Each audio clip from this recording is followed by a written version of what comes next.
Okay, good morning. My name is David Laser, and it's my great privilege and honour today to introduce you to one of the more remarkable men of our times.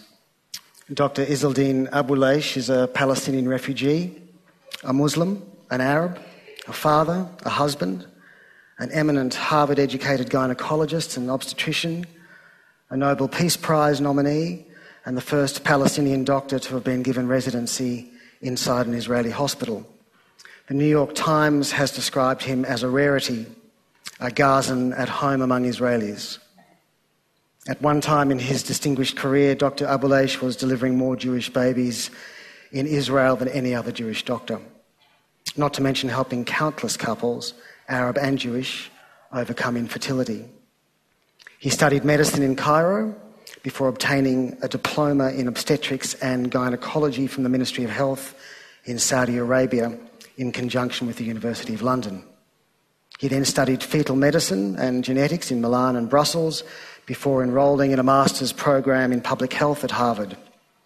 Later, he became a senior researcher at the Gertner Institute in Tel Aviv. He worked at the World Health Organization in Afghanistan. He ran a private clinic for the poor in Gaza. All of this before being appointed recently to the position of associate professor at the School of Public Health attached to the University of Toronto, where he now lives. Born in the Jabalia camp in the Gaza Strip, our distinguished guest has experienced many terrible things in his life. Most notably, most catastrophically, in early 2009 when 3 of his daughters and niece were killed by Israeli rocket attack on his home. His daughters were in their bedroom at the time. Immediately after this attack, Dr. Abuelaish's anguish was heard across Israel and the world when he managed to speak by mobile phone to his friend, the Israeli journalist Shlomi Eldar. That interview, broadcast live on Israeli national television, became the most vivid and shocking account of the war in Gaza. The first time, in fact, that Israelis were forced to confront their own actions during the Gaza war. Our guest of honour, in effect, became the voice and the face of the Palestinian agony. Following his daughter's death, Dr. Abuelaish chose not the path of vengeance, but in keeping with his life's purpose, the path of coexistence. He set up a foundation for his daughters, dedicated to changing the status of women in the Middle East, and he wrote a book called I Shall Not Hate, a book about one man's lifelong commitment to peace and reconciliation. He's been described as a modern-day Albert Schweitzer, a Palestinian Martin Luther King, a secret bridge builder between enemies. Would you please join me in welcoming Dr. Izzeldin Abuelaish?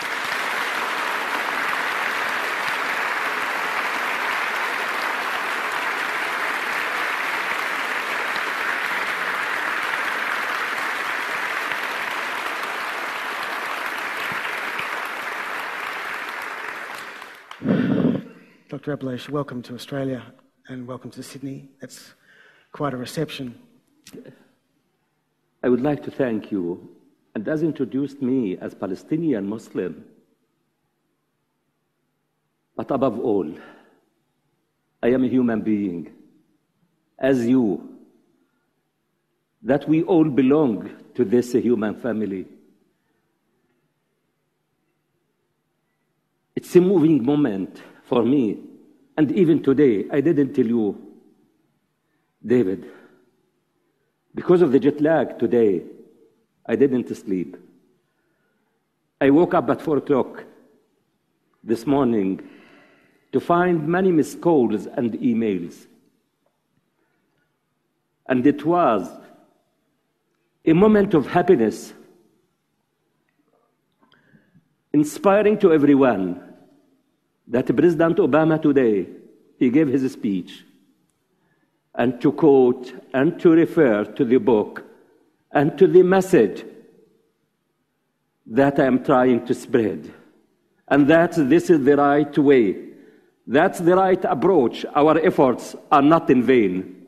There is an open ears, open hearts and minds, and what do we need is to act and to move forward.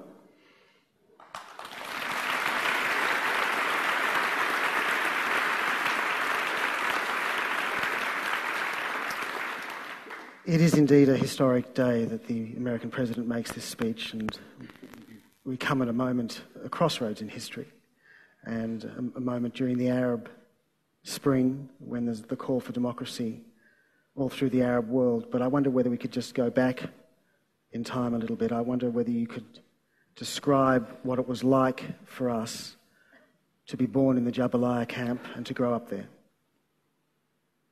I was born, raised, lived in a Jabalia refugee camp as a refugee with the full meaning. To be a refugee, that you are in need, you are deprived of the vital needs as a human being. As a child, that I never tasted my childhood. As if I was born to suffer, and my life was to fight, to survive. And at time others are living to fight. But I was blessed. And that's the first message I can say to you. This is the hope. My suffering and hundreds of millions of children's suffering is man-made. It's not from God. It's people like us, and this is the hope that we can challenge those man-made challenges, those man-made suffering of not accepting it, and speaking loudly by actions that we will never give up. I succeeded. I dreamed to be a medical doctor. And the second message is to dream big. Your children, you and others, no one can prevent us from dreaming. I can prevent someone from eating, from movement, but the dreams, all of us can dream. Dream to be a medical doctor, and to achieve my dream, I have to work hard. How did you keep the dream alive in the Abuelaish camp? I was focused. I don't accept this miserable life. My parents, my people, I don't accept it. And the only way to challenge it is to work hard and to be focused, to be determined. I succeeded. It took time. But at the end, I reached there. But how many are waiting behind? Dr. Abuelaish, I want to bring you to your story and the specifics of your family and your growing up. Your family became refugees during the Arab-Israeli War of 1948. Where was the village that your family came from? It was a village for a family that were wealthy, with the land, with everything, where Sharon's farm is settled now, close to Sderot. Are you saying your family farm is where now Ariel Sharon's farm is? Yes. It's a village called Houj. Till now, I visit the kibbutz and close to it, kibbutz Dorot, where they have the relationship with my family as Palestinians and Israelis and Jewish Palestinians who live together. We talk about a coexistence. Just now, we used to live, Jewish, Muslims, Christians, before 1948. Until now, I go there to meet them, to see those people who knew my parents and my grandfather, my four-grandfather, and the whole family, and to show me, this is the cemetery, this is Abuelaish lands. Do you still have the ownership papers for? We have the taboo till now, and we have it. No one can forget. But what do we want? To understand. Can we learn from the past to build the present and the future? Not to be prisoners all of the time of the past. I want to bring you back to your life, and I want to bring you back to the fact that you grew up You were born in 1955 when the Gaza Strip was under Egyptian rule. And then in 1967, it went to Israeli rule. And I think that's when you first experienced an Israeli soldier at the age of 12. What was that like for a young boy? In 1967, during the 6 Days War, I thought it's the end of the world. When we were collected, all of the refugees of the camp in one square, it's not a square, it's a place surrounded by tanks, soldiers, pointing the guns. I asked myself, what are they going to do? Are they going to kill us and to bury us in this big hole? It's a moment, and the war, that I hate. You're 12 years old when you see your first Israeli soldier, but then 2 years later you have a different experience of the Israeli. What is that experience? I look to the positive side of that experience. At the age of 14, to go to work in the summer holiday, and the time the children, and my children now, I plan their summer holiday, where to go and what to do. But for Palestinian children, summer holidays and weekends is just to run, to find some place to work, to earn some money to support their families. And that's why I said, I fought to live. I went to work. Inside Israel? Inside Israel. I worked there for 40 days in the chicken coops. I counted the moments, the days, 40 days. I want to be with my mother. I want to be with my brothers, my family.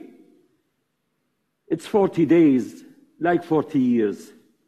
But at the end, I earned 400 liras. And those 400 liras, 1 week later, Ariel Sharon, who was the commander for the Gaza Strip, demolished our house as other houses. And it's another moment that I hate, to see anyone to be homeless. It's one of the most difficult moments in my life. But with the 400 liras, we succeeded to buy another house in the camp in which we lived till 2002. So at the age of 15, you're actually responsible for building a new house for your family. But I'm just interested, before you come back to Gaza, during those 40 days, how do you come to see the Israeli family that you're living with? I see the people as people. They are human. How did the mother care about me? And later on, it was in 1970, in 1994, after 24 years, after I became a doctor practicing in Israeli hospitals, and they knew about me. I participated in a conference in Jerusalem. I said, it's time to go to visit that family. I went there thinking of them. If the mother is alive, if she is doing well, I went and to knock the door of that house as if I bought it just today. I didn't forget it. I know it. And when she came, they thought any other Palestinian. I came with the Palestinian car, with the Palestinian plate. They thought I am a businessman because they have business. I said, no, I am Izzeldin, the one who worked for you. She said, I remember you. I remember these days as a scene moving in front of me, and said, it's not your place. and we are proud. And that's the message. We need to learn how similar are we. And that's my daughter Bisan, God bless her soul. At the age of 14, when I sent to peace camps, where Muslims, Jewish, Christians, Druze, Bedouins are meeting, she came back to say, I learned how similar are we. Dr. Abuelaish, your fellow Palestinian writer Raja Shehadeh has written about how he was raised, and many Palestinians were raised, to think of Jews as monstrous without exception, and to think of Israel as an artificial creation doomed to perish. Did you ever grow up with this idea? That the Jew was monstrous? I despise this way of thinking. I learned and I was raised believing that we were created from Adam and Eve and became nations and the tribes. For what?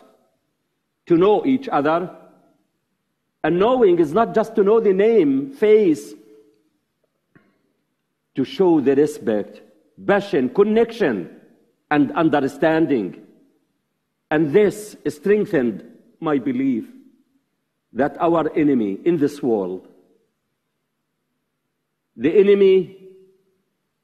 three enemies, our ego, ignorance of each other, and arrogance. Sometimes we are sitting close to each other, but we don't know. We don't know each other in the way that we are not connected. We don't feel,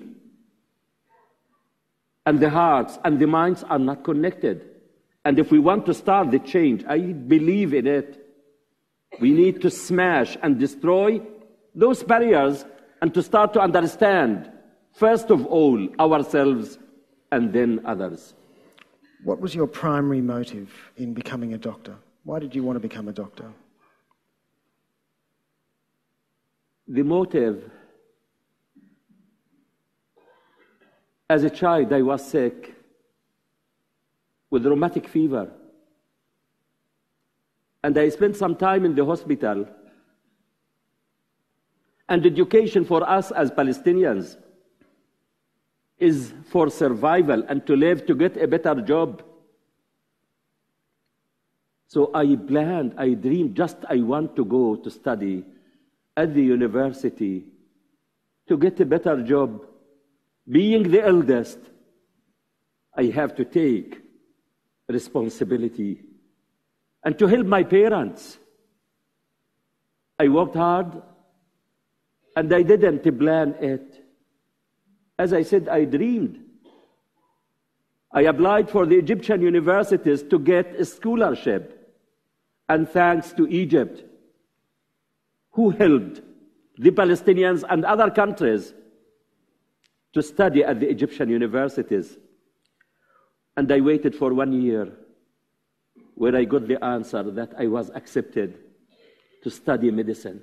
Did you have a sense, though, that you say in your book that doctors could be messengers of peace? Did you have a sense as a young man that medicine was the way to build bridges between people?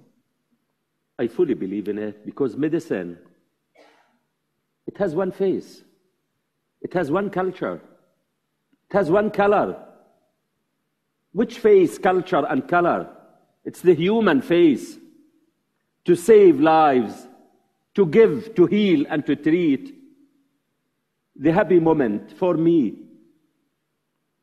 in my practice, when I handle a baby to his mother, to start a new life and to give life to others, or a woman to come willing to be pregnant and to help her to come to say, pregnancy test is positive, because I know and I value children in our life and that we need them. And within the borders of the hospital, we treat all equal. We don't discriminate. Were there any Jewish patients who were troubled by the fact that you're a Palestinian doctor? It was my goal. I wanted them to know that I am Palestinian. And from where? From Gaza Strip or from Jabalia camp. And what mothers and women care about is just to get the good care, a good doctor who is listening. And I am satisfied, proud of my practice, that many of them, when they used to come to the clinic to see me, Israeli Jewish, Muslims, others, to say to me, the Jewish woman, it's good that you are here, Izzeldin, and not David or Moshe or others. It's you. It's not where are you. It's you who make things as a human. It's not being a Jewish or a Muslim. It's a person. You're a humanity. And that's what do we want to understand and to practice. That the most holy thing in the universe that I believed in, and I will continue my life defending it, is a human being and the freedom. Your freedom is from my freedom. And we must all be free. And that no one was born not free. And no one should pay any price to get his freedom. Dr. Abuelaish, though, you're delivering Jewish babies. You're delivering future Jewish soldiers, Jewish occupiers.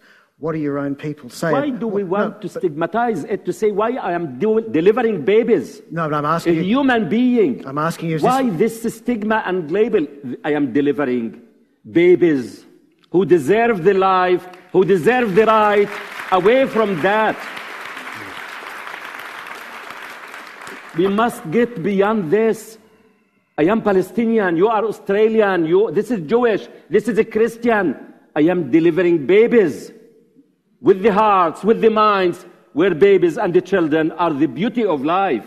That's what do we want to understand and to practice and to change this language of labeling and using that. This language is the reason behind this divide. Did you...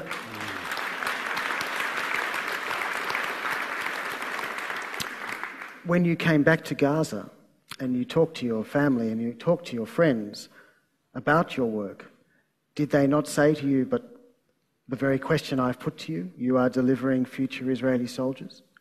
Is that how you responded to your own people? I can say to you, the Palestinian people, I trust every people and I am confident in everyone. And I expect everyone to be human as I am. And the Palestinians in the Gaza Strip, they have the same feeling. And what did I do? It was in the daylight. I came here today. It's in the daylight, not hiding what I am doing. And they were proud of what did I do. And I did my part. Even to expose Palestinian patients to Israeli doctors. And to bring Israeli people to meet. It wasn't a message just to practice medicine.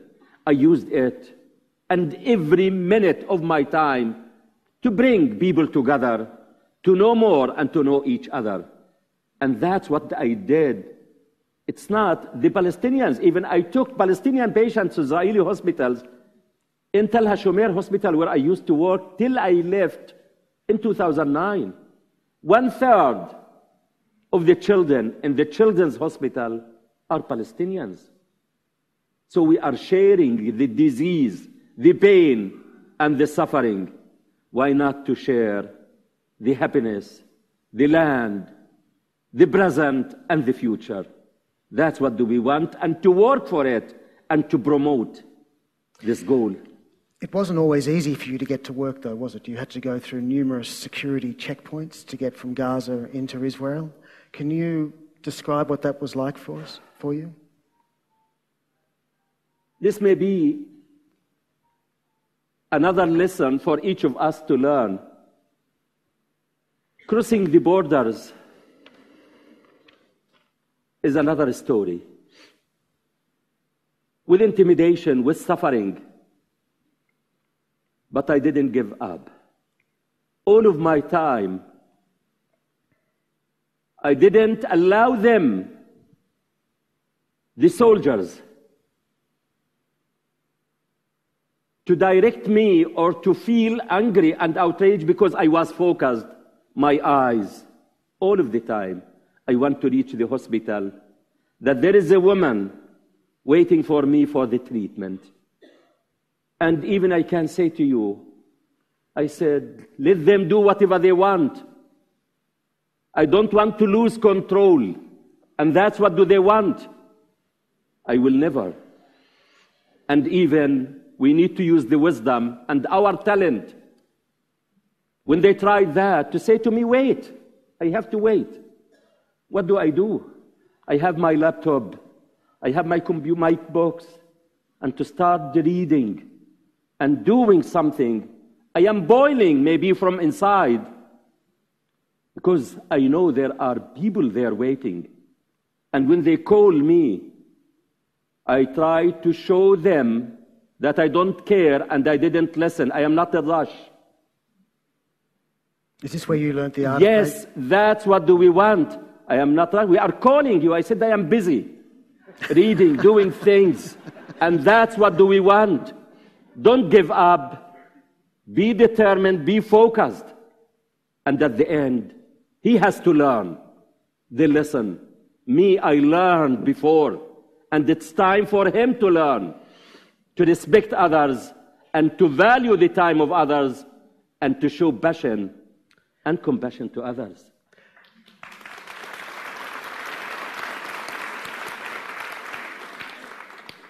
Dr. Abuelaish, sometimes actually the security guards at the border checks would actually ask you for medical advice, wouldn't they?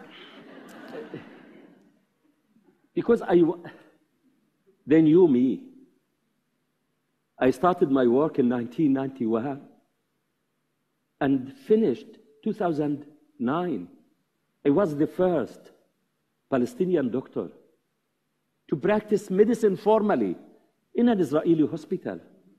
I believed in it because at that time the Israelis, they used to see the Palestinians as workers. It's time to see the Palestinians as human as they are, as skilled, as givers as they are. So the soldiers, they knew me. And the last time, I remember it, May 2009, before I left, one of the security guards, she was a young girl, she said, I want to talk to you. She's about to marry, and she's a religious Jew.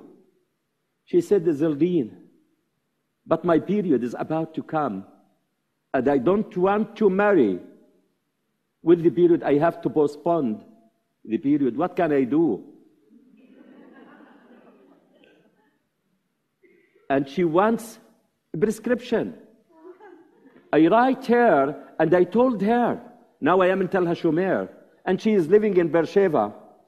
If you want any one of my colleagues, call me and book you an appointment as soon as possible to see him. I don't look at her as a soldier or security. Was your advice successful? I can say to you, I am sure, because it's not a big deal to postpone the period. And presumably she let you through the security. It's one of, in my practice as a fertility specialist, the easiest thing in life, I can treat hundreds of women for infertility causes, but not to treat a man for a male factor. So this is well known. We make light of these security checks, but they were often excruciating delays. And in your book, you reveal that the most excruciating delay in the security checks that you have to go through to get back into Gaza, or from Gaza to Israel, was to get to see your wife who is dying in an Israeli hospital. Can you tell us about that, please?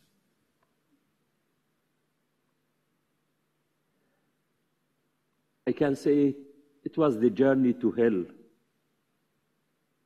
That day, it was the journey to death. I left my home 16th of August 2008, leaving my wife, my children, to go where I got a few offers in other countries where I wanted to be every day with my children. I can't leave them every Sunday and to come back Thursday. And 2 weeks later, I received an email from my daughter, Shada, telling me that her mother is feeling unwell and they are planning to take her to the Israeli hospital. I did everything while I was in Belgium, and I plan to return. In a rush, I want to be close to my wife, who was waiting and calling, Izzeldin, when are you coming? She left her children and she is alone in the hospital.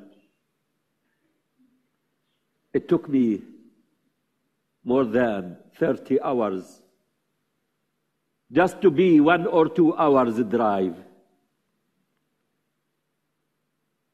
to reach and be close to my wife, that I wanted to see her conscious and at least to talk to her, to ask her. I saw her in coma, in the intensive care. And just a few days later, she passed away.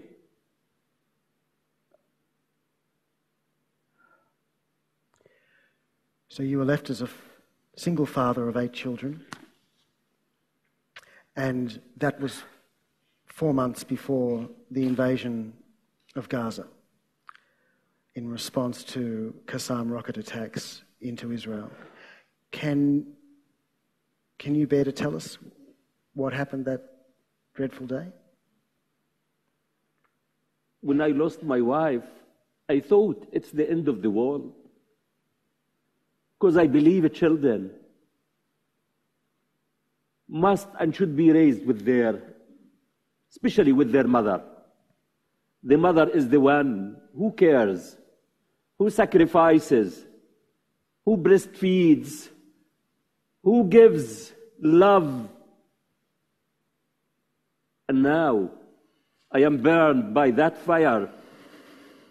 And my religion as a Muslim taught me that the orphan is not the one who loses the father. The orphan is the one who loses the mother. And now my children, I realized how did they experience to be orphans. But thanks to my daughter Bisan, that I can write books about her, who was 20, who was about to get her BA a few months later, who became the mother, sister, friend, the brother to all of us, and to say to me, you must continue your life. You must continue your work. Count on God and on our support. And Bisan said, now I realized, because the students, they think academic exams are the most difficult in life. After she lost her mom, she said, I realized that the academic exams are the easiest in life. The most difficult thing in life are life exams. I continued, and then with this invasion, with this craziness, I was happy to be with my children at least, deprived of everything, shilling from everywhere. And then 16th of January 2009, 4:45 p.m., is the day when I was sitting with my daughters planning, as I got 2 offers. One, to go to University of Toronto, and the second, to Harvard University. And my daughter Aya said, let us fly and be together and be away.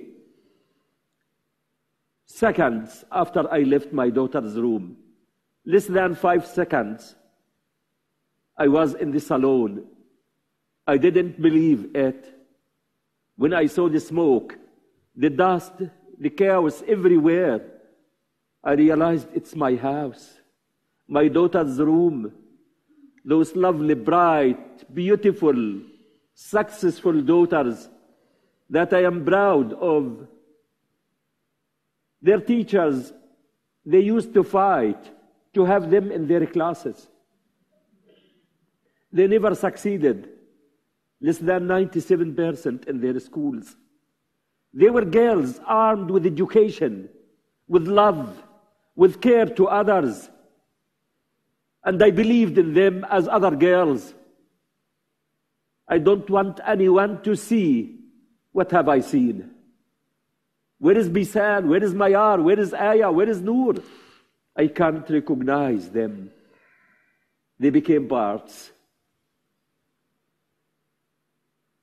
Their bodies spreading everywhere, swimming in blood, this holy and noble blood. I wanted to see Mayar, the one who was the first in the Gaza Strip in math. Their friends, when I go to ask, they say when we have a math problem and we can't solve it, we look at Mayar's desk. If Mayar is here, she is for it. It's not my daughters. It's everyone's daughters. They are human as everyone. Mayar was decapitated. For nothing they did. And there was no reason to be killed. It's the craziness. As my daughter Bisan said, to me terrorism with terrorism or violence with violence doesn't solve any problem. We must focus on treating diseases. No child was born violent or terrorist. Violence and terrorism are symptoms of a disease. And we must focus on treating the disease from its roots, that we are human and we are people, we are looking for our freedom, to be free. And no one should pay any price to get his freedom. No one should be killed to get his freedom. But I realized that this tragedy is for good. From the first second, I asked myself why I was saved. If I stayed with them just seconds, I would be gone and be added to the Gazans' numbers. Anytime they became numbers, no faces, no names, they became statistics. And the first message of support came from my son, Muhammad, who was 12 years old. I started to think of my future and my children's future. What can I do for those who were severely wounded? And to think of my son, what is he going to do? To be crazy, to be violent. What do we call terrorist, extremist? He wasn't born terrorist or extremist. We must ask ourselves, why did we push our children to be extremist and terrorist?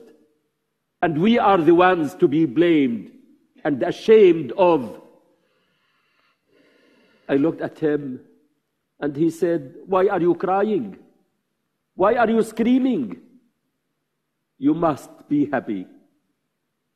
How can I be happy? Bisan, Mayar, Aya and Noor are killed. You must be happy.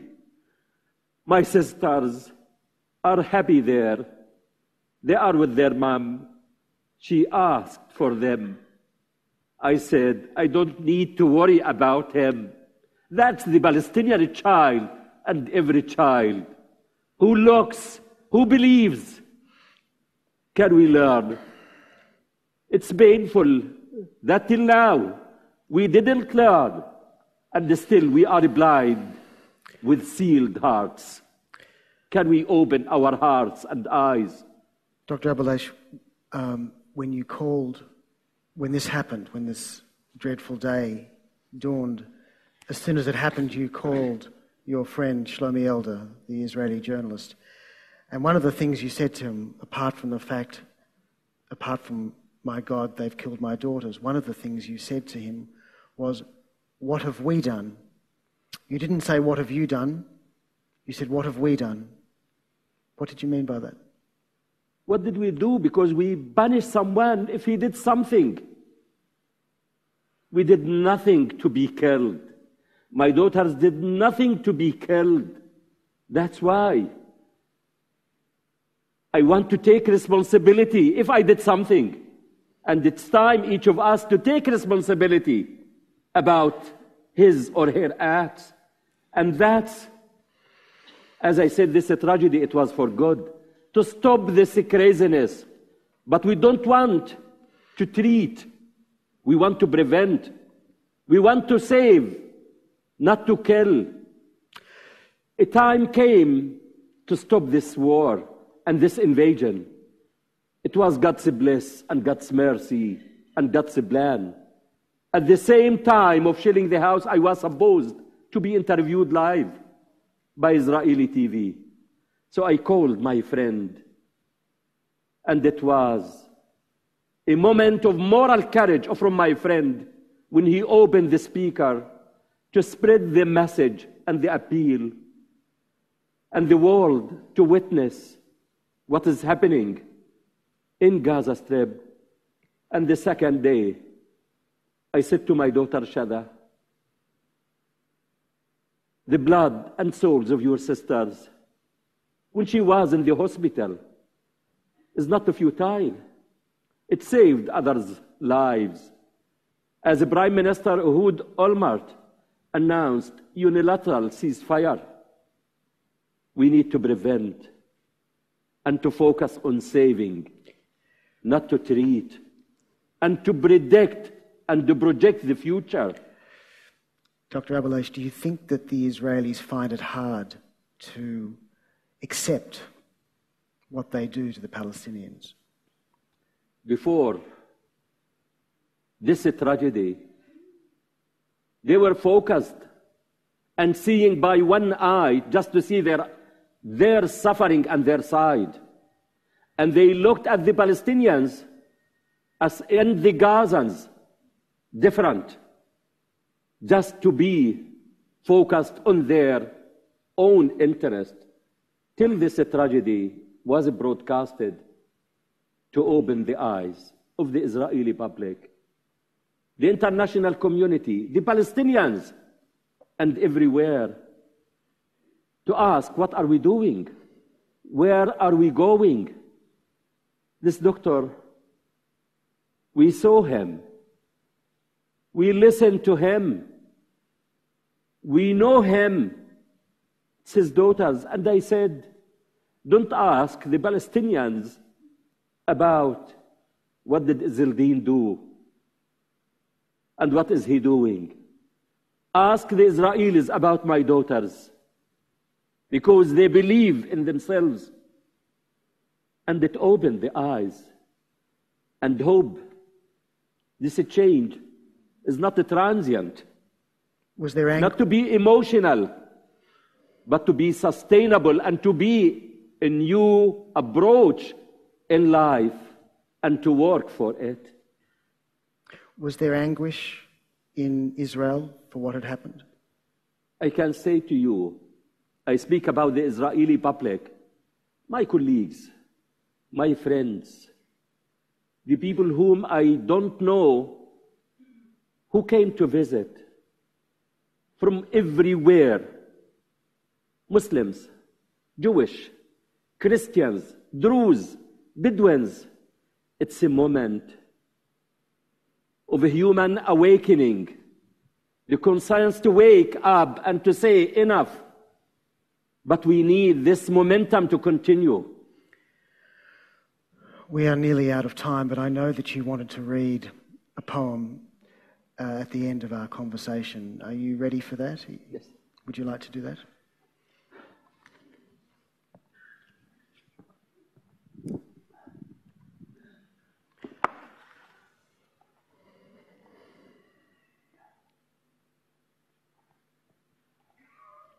This poem, which was written by whom?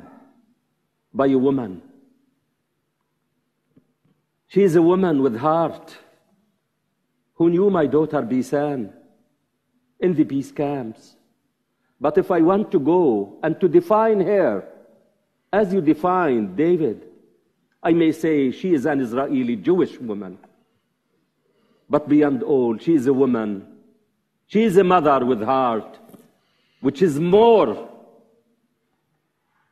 full and more wealthy than other definitions, where love resides for each of us who is looking to find the love and the happiness we all lost.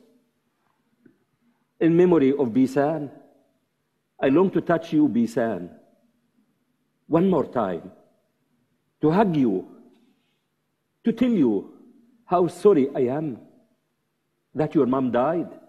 But now you too are gone. Your smiling face, your gentle way, your softness, your non-judgmental words, your way, your pain for your people, your way of life, your dreams, aspirations, and your hope for peace. Just days before the war, I spoke with your dad. He gave me your phone number. It's still in my car. Every day I glance at the number, seeing your name, Bisan. I wish I had spoken with you more, but I didn't have the guts. I spoke with you 3 days before you died. I told you that I am praying for your safety. My prayers were not heard.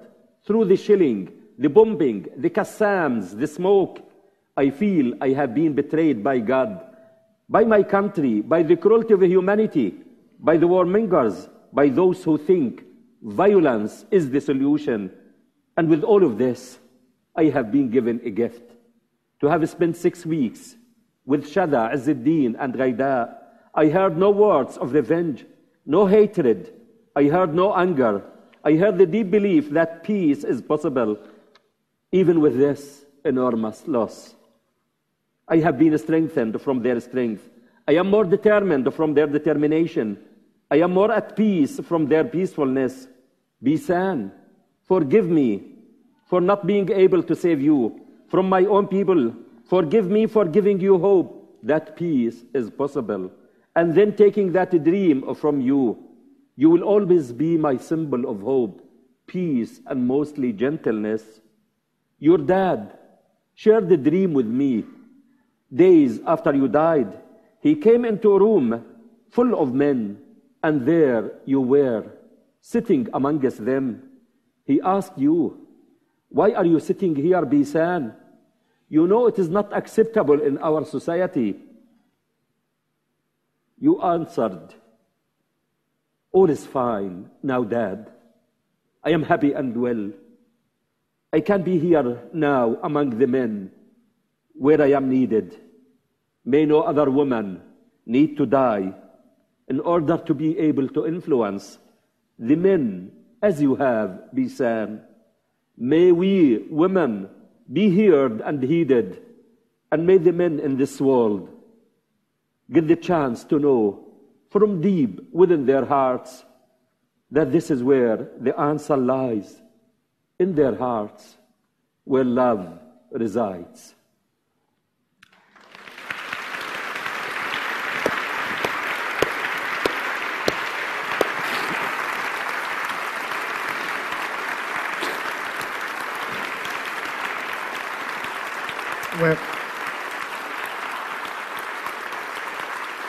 We're just about out of time, but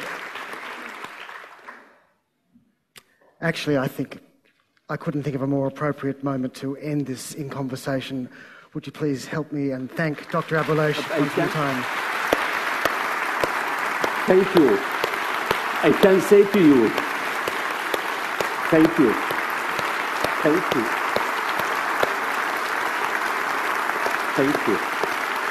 Thank you. Thank you. Thank you.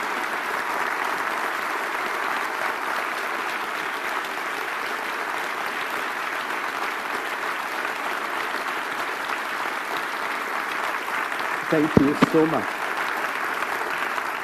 But I want to say, I believe in you.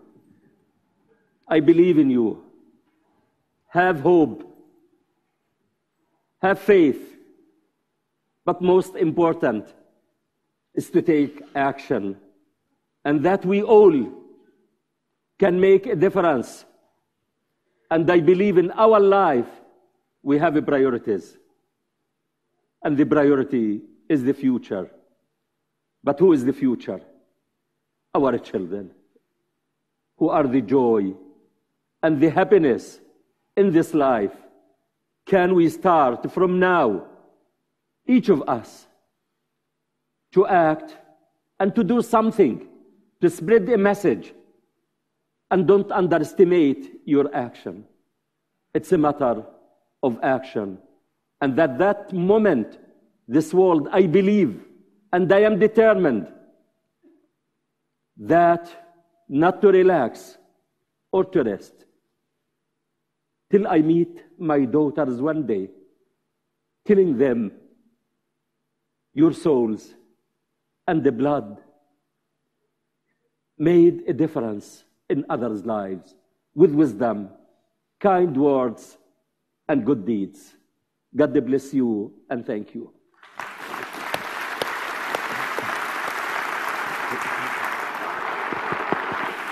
Thank you. Thank you.